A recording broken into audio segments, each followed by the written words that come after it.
So in chapter 12, I'm gonna to talk about Nash's equilibrium, which is a very important concept in game theory. Before we talk about Nash's equilibrium, I'm gonna to summarize what we have learned. So there are two types of games. The first type is sequential game, like TV series and companies. Example, it needs some backward induction from stage 3 to stage 1, right? And the second type of the game is simultaneous game. It requires some dominated strategy, like prisoner's dilemma or some and IEDS is like choose where to locate our companies, and strictly dominated strategy. Okay, so that is what we have learned. I'm just quickly summarize them, but not all are in my talk. So before we start, so let's start to talk about Nash's equilibrium. Imagine there are players and try to kick the kicker, and the goal line, the goalkeeper and a kicker. The kicker has three strategies: to kick left, kick in the middle, kick in the right, and the goalkeeper just have to strategy is to defense left or defense to right. So let's quick draw a chart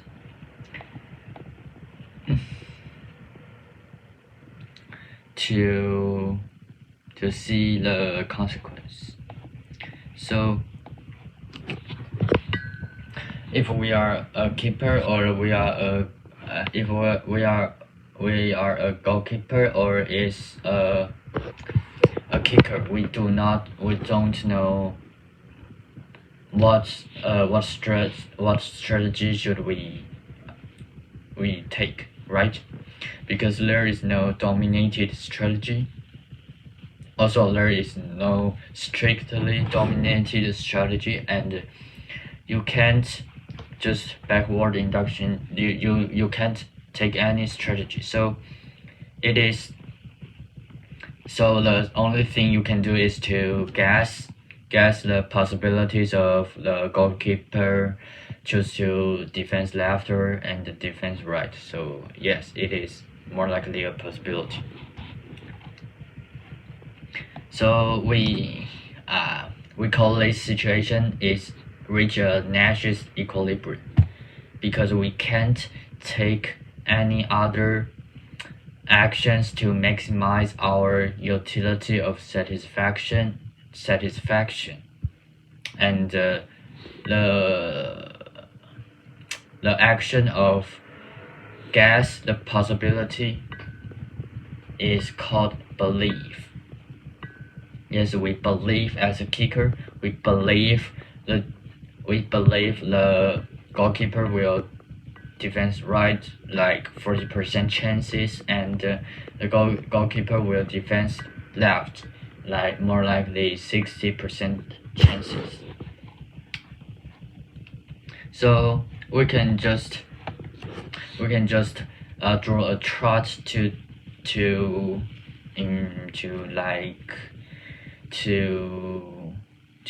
say our belief.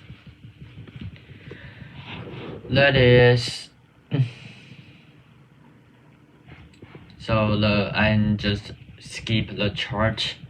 Yes, you can just watch on my notes and click some pause to ensure you are fully understand what I have wrote. So the conclusion is, if Q is smaller than 50%, you will like to choose to kick right, and if the Q is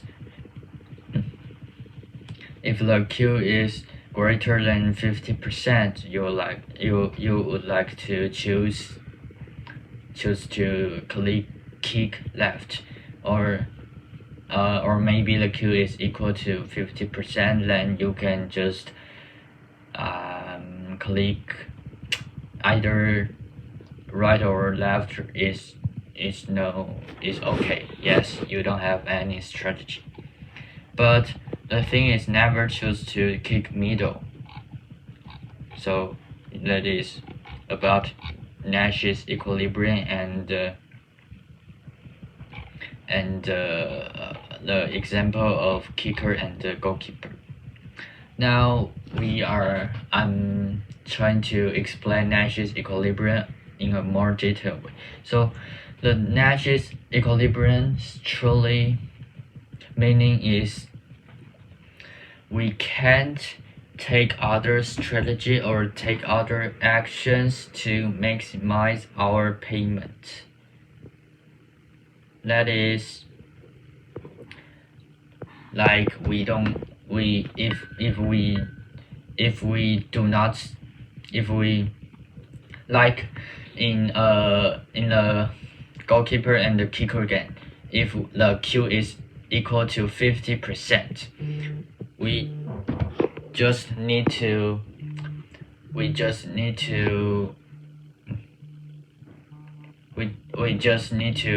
like just casually and randomly kick left or right.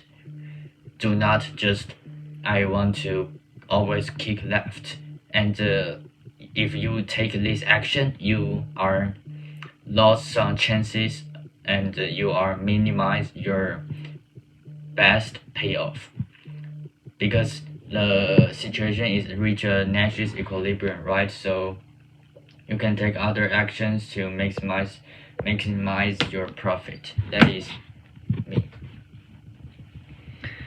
So is Nash's equilibrium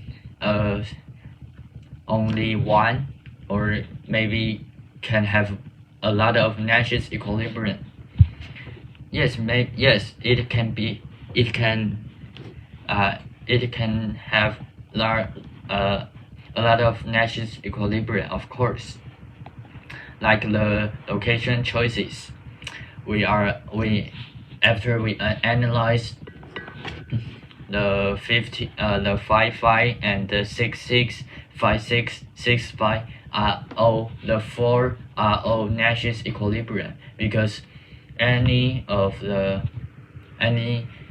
two companies trying to locate his company in another places, he will lost some revenues. That is not rational. So the fourth situation is Nash's equilibrium. And the traveler's dilemma, the Nash's equilibrium is 2-2, because after two rational people are predict, the opponents predict, and after predict, they reach 2-2 as a rational person. So for us to predict how our opponents would take what kind of action, and try to know how I can combat how many choices I have, and to find the most the most valuable, the most feasible strategy to maximize my payoff, and to take this strategy to enter this game. It is the most optimal situation of playing a game. Okay, so that is about Nash's equilibrium. Thank you for listening. Maybe I'm not very not very comprehensible, but I'm trying to do my best. So thank you for listening, and bye bye. We see you in the next videos.